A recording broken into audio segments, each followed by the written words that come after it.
Hi everyone, a very important interview question.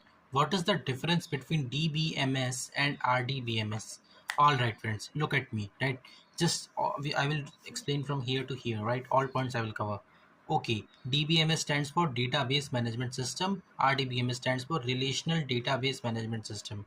DBMS is software which will manage the database. Okay, manage the database. Okay, if I'm having the database with me, so DBMS is gonna manage my database. Okay, and RDBMS is basically one type of DBMS software which will manage the database.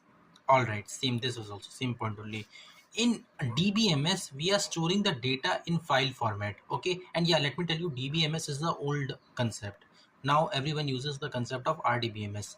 DBMS, we are storing the data in file format. What do I mean by file format? File format means the usual file format only, the way we used to store file and all. Okay, whereas in RDBMS we are storing the data in the table format. Okay, I think you people know also, right? Whenever, if anybody who worked on SQL and all, the information is basically getting stored in the form of file.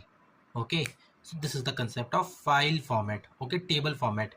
Table format means rows and columns. All right, next, to communicate or interact with DBMS, see, this is the software, right? So in order to have a communication with DBMS, we will be require something called as QL. That is nothing but query language. Okay, and query language is very much slow to use because of the file format which is getting saved inside the database. So that is why friends, now in modern days we use the concept of SQL to communicate or interact with the RDBMS software. We are using the concept of SQL.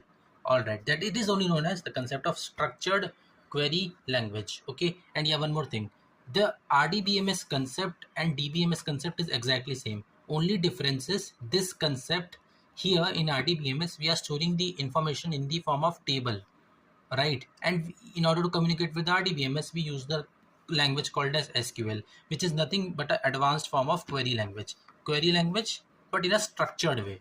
So RDBMS concept came after the relational model.